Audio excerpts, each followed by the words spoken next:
Hello, welcome to this video all about what I call the visual language of organic chemistry. I'm Dr. Tom Robshaw. As you will have seen, we have a number of videos on various aspects of organic chemistry. We advise you to make this one the first one that you watch. It's the simplest and the other videos build on the knowledge that we're going to develop in this one. So this series of video workshops is designed to help the transition of foundation year and first year students into chemistry focused modules. People who maybe don't have a strong enough previous background in chemistry to do well. You'll need around between 15 and 20 minutes to complete this video workshop. There are a number of quick practice questions throughout. At these points you should pause the workshop and work through the questions at your own pace. To get the most out of this session, you'll need a periodic table and something to write or draw with.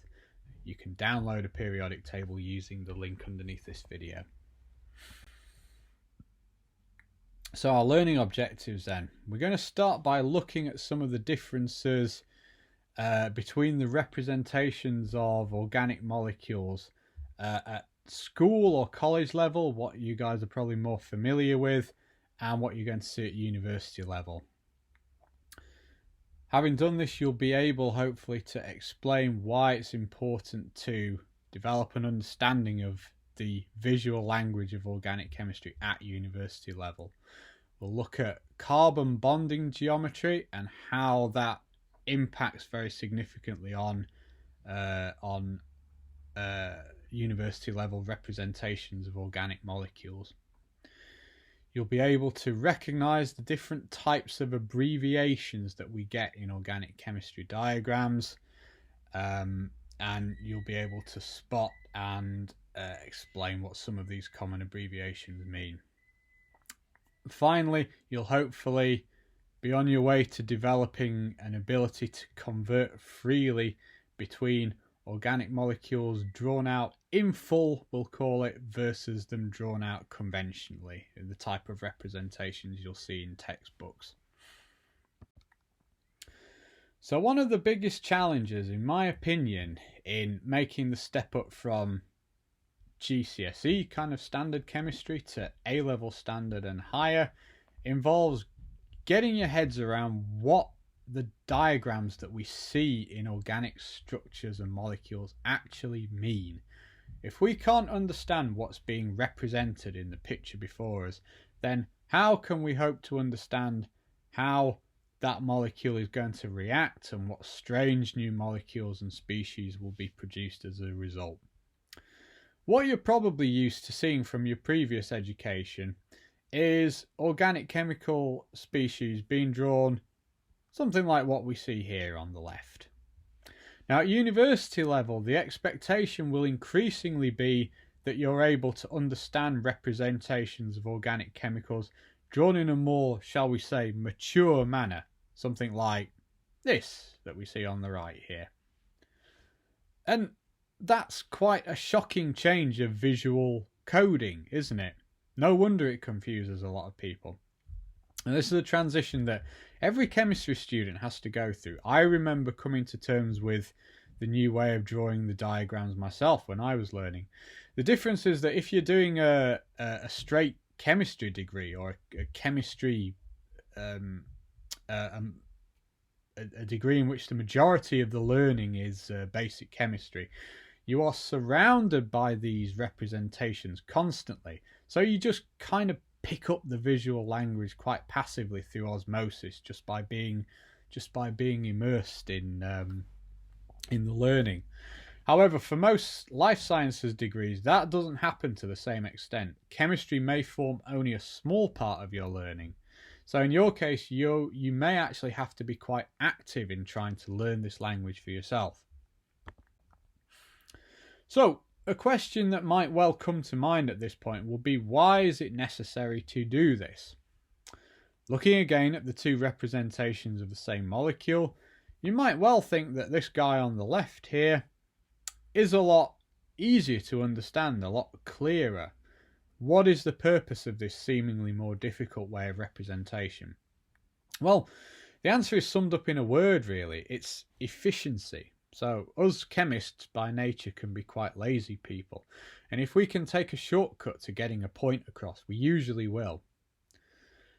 Let's consider just drawing a molecule of ethane, as in our example here. If we draw it out fully, we've got to draw out 8 different atoms and all the bonds in between them. It takes a while even for a very simple molecule.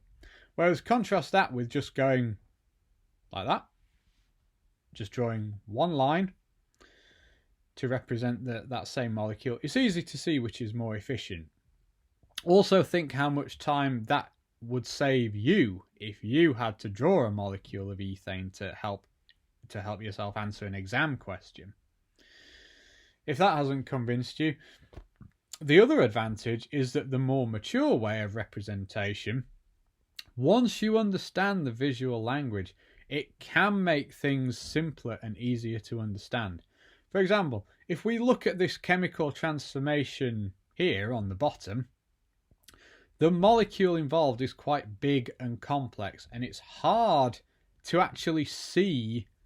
If you look at the bit of the diagram in purple where the reactant and the product are drawn out in full, it's actually quite hard to discern what transformation has actually occurred here, isn't it?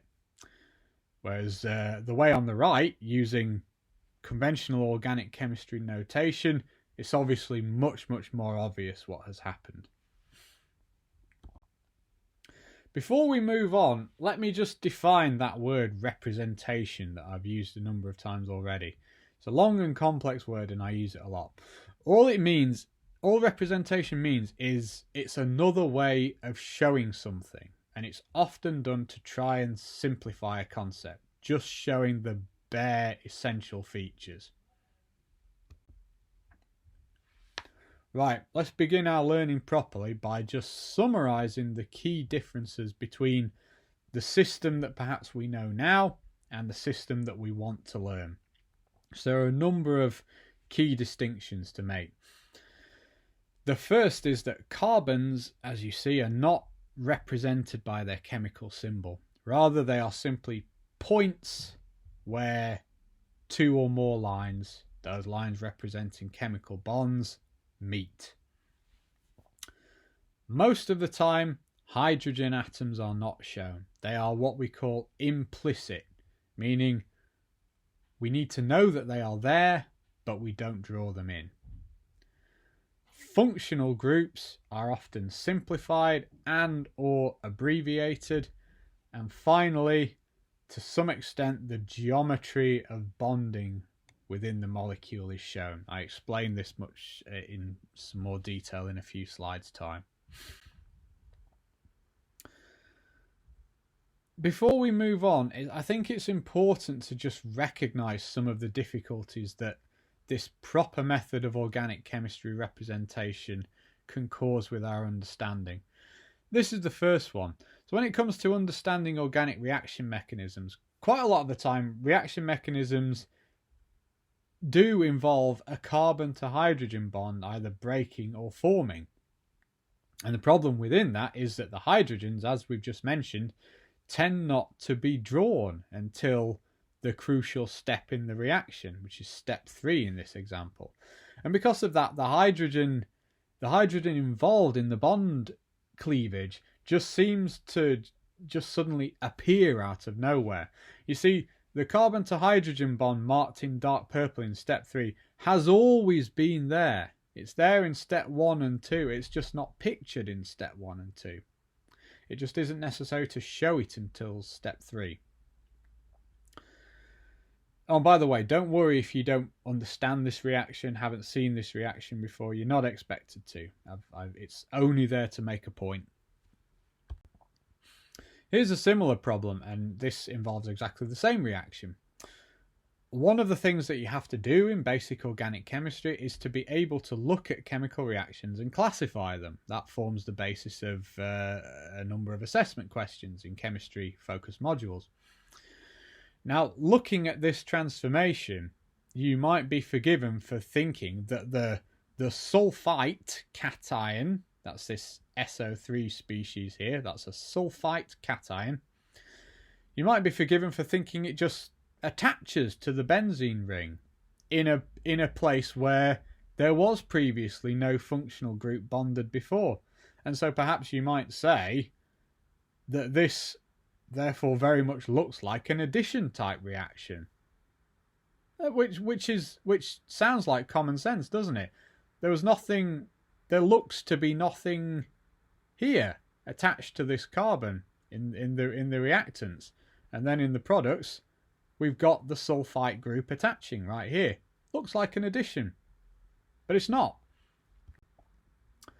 What actually happens is that each of the carbons on that benzene ring, this is a benzene ring here, each of the carbons on that ring is of course actually bonded to a hydrogen, and in this reaction one of the hydrogens gets displaced by the sulfite and becomes a proton. So the reaction is actually an electrophilic substitution. Now again, don't worry if you don't understand these terms yet. We actually have a video on different classifications of organic chemistry reactions. So you'll come to that. You'll come to that as part of the course. Again though, in the exam question, those hydrogens wouldn't be drawn. So unless you understand the representation, you have no chance of getting the question right. Let's start then to build that understanding. It begins by being able to recall the three-dimensional bonding of carbon atoms. So carbon, as you should hopefully know, usually forms 4 single covalent bonds linking it to 4 other atoms, as I've drawn here. I've used methane in this example. For the purpose of this exercise, it doesn't really matter at all what the atoms are. All we need to know is that each covalent bond coming from the carbon is formed from 2 electrons, one from the central carbon and one from its 4 bonding partners. This completes the carbon's octet of outer shell electrons. Now these 4 bonding electron pairs, they repel each other. Negative charge repels negative charge. Pairs of electrons do not like each other and want to be as far apart as possible. Their most effective way of doing this is to make a shape in 3-dimensional space called a tetrahedron. Note that this is not a square. It's a 3-dimensional shape. Think of the carbon atom as sitting in the middle of the tetrahedron, and the covalent bonds point to each of the 4 corners. The angle between any 2 of the bonds is exactly 109.5 degrees. Why are we learning this? Well, first consider how you would represent that tetrahedral bonding in a 2-dimensional drawing, because we draw on a piece of flat paper, right? We'd have one bond going straight up, one bond going out to the side, then the third bond would come out at us from the plane of the paper, so it would come towards us, and then the fourth points away from us, and we draw that like this with a dashed line. Now finally, let's consider how this 3D projection would work best when we're trying to draw a long carbon chain of the type you might have to do when you're drawing a long chain fatty acid like this one. The drawing works much better, is much simpler if the carbon to carbon bonds, these ones here, are all in the same 2-dimensional plane like that, while the hydrogens stick out forwards and backwards as seen in the drawing above. Then, if we then make our hydrogens implicit and remove our carbon labels, you can see that the representation in green now looks exactly like a proper organic chemistry diagram. So that explains why carbon chains most often take the appearance of these wavy lines. It's due to the fundamental bonding geometry of the carbon atom. Let's talk briefly about another use of what we'll call shorthand in organic chemistry that can be initially confusing. It's the use of the letter R in diagrams, capital R. Now once you understand what this means, it's a stupidly simple concept. R doesn't mean a particular functional group or element. All it means is that here is another part of the molecule that isn't especially relevant or necessary for the drawing we're doing. So we abbreviate it to that single letter, capital R. Again, the use of the R symbol is born out of the chemist's need for convenience and simplicity, or that they're lazy, in other words. For example, let's say we're studying the reactions of this protein here. So it's got a chemical group that you may recognise called a carboxylic acid, which I've circled in purple here. And let's say we have to draw the reaction between that group and some ammonia. Again, absolutely no need to worry about learning this reaction. It's just an example.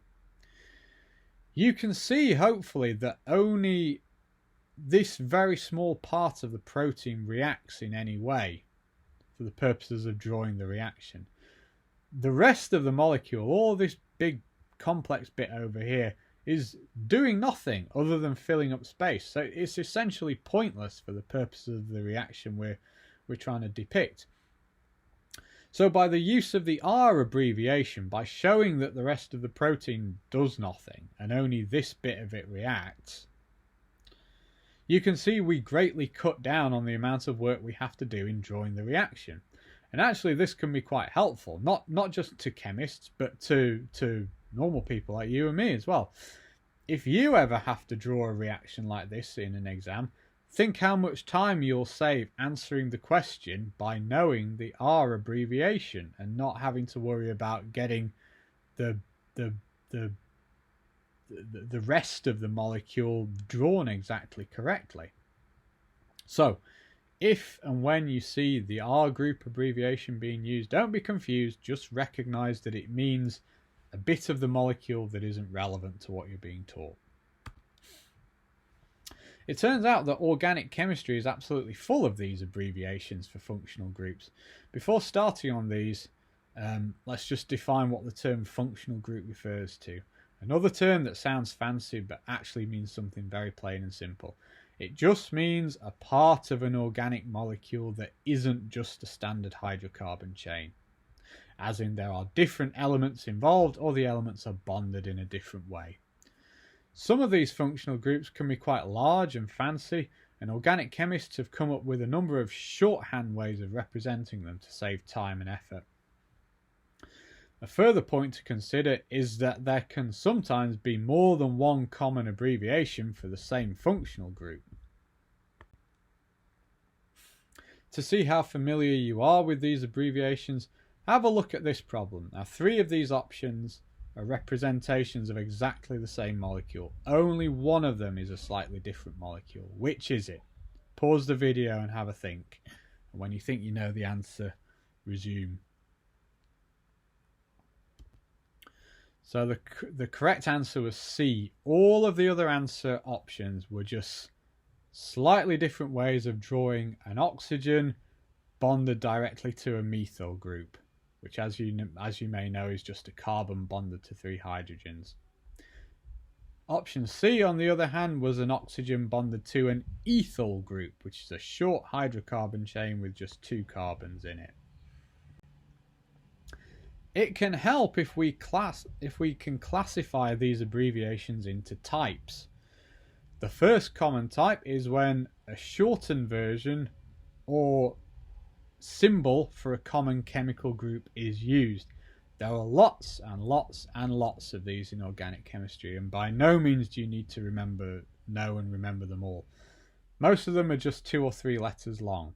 You can almost think of them as being similar to the 1, 2 or 3 letter symbols used for the elements in the periodic table. How many of these examples you meet during your degree program and how many you're expected to know for exams, that's going to vary depending on your course. However, here are a few of the more common ones to get you started. So you can pause the video here and have a peruse through this list, see if there are any that you recognise. These are all definitely good to learn because they're very common. Another common method is just simply to give the numbers of atoms of each element involved in the chemical group. Sometimes, as we see in the top example, this doesn't actually simplify the drawing of the molecule. Organic chemistry is absolutely full of these contradictions and exceptions, but you can see with the second example down, you can sort of see the sense in abbreviating this rather long carbon chain in this way if you don't have a lot of space to do the drawing. And at the bottom, here's an abbreviation of not a hydrocarbon chain, but a functional group. The third and final common type we're going to discuss is a variation of the implicit carbon-hydrogen bonds that we've met already. But these abbreviations involve covalent bonds between a carbon and what's called a heteroatom, which is basically anything in organic chemistry that isn't a hydrogen or a carbon. Sometimes the bonds are not shown as lines, and the element symbols or chemical group symbols are simply drawn next to each other or on top of one another. Diagrams with implicit covalent bonds can be confusing if you aren't aware of what the valence of common elements in organic chemistry is. What is valence? Valence is nothing more than a posh word for how many bonds an element commonly forms. So as you'll hopefully have seen in one of our other videos, carbon usually has a valence of 4, forms 4 covalent bonds. Oxygen and sulfur have a valence of 2, nitrogen and phosphorus 3, and the halogens just 1. So if you look at the example highlighted, pause the video and try and work out what the bonding sequence is from the abbreviation. Try and draw that molecule out in full with all of the covalent bonds present.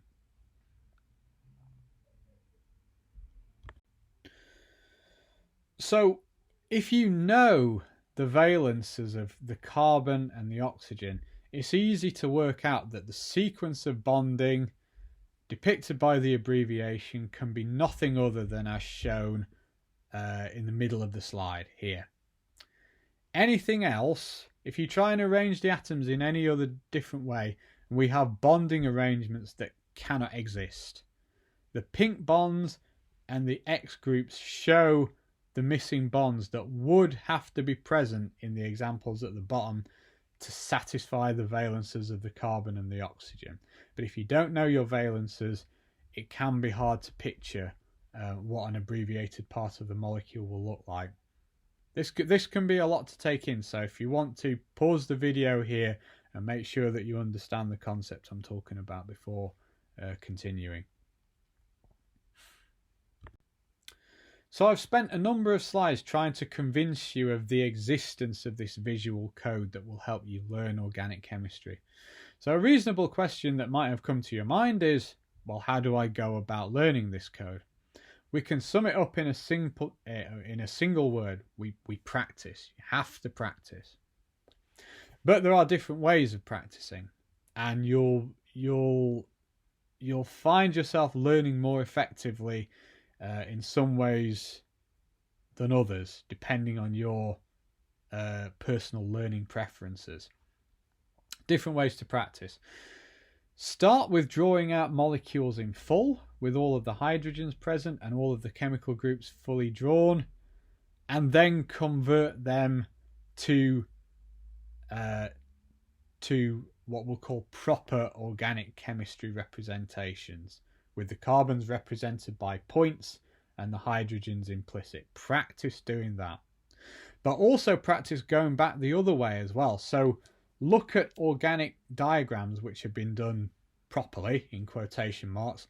Look in textbooks, look on the internet, look in your lecture notes, and just practice drawing them out in full with all of the implicit hydrogens and all of the functional groups drawn out in full. This technique can be especially useful in exam questions where you are having difficulty working out exactly what chemical transformations are occurring. It can allow you to see the problem with new clarity. It is important to look at multiple different sources, so different textbooks, different internet sources, because different authors, different creators will have slightly different ways of interpreting the organic chemistry visual code, and they'll use different abbreviations according to their preferences. Really immerse yourself in the subject, and you will start to see progress. You'll start to automatically recognize abbreviations and see the molecules in full. You'll start to decode the diagrams. And as with many learning processes, repetition is very important to get kind of into the groove of doing this. You need to practice these techniques over and over again with lots of different organic molecules until it becomes second nature to you. The more you do this, the more you'll be able to look at the organic representations and see the molecules for what they truly are. So that takes us to the end of the learning material for this video. I'll just leave you with an overview of the learning objectives. Thank you, well done for making it to the end, and thank you for watching. As always, there are plenty of practice problems to have a go at to make sure you've understood the learning. So if you're watching the video at the time it's first released, early on in the semester, please come along to the workshop sessions to practice and get extra advice from a tutor if necessary. If you're watching this video after the workshops are finished in a revision period, you can access copies of the practice questions and answers using the links provided underneath the video. Thank you for watching.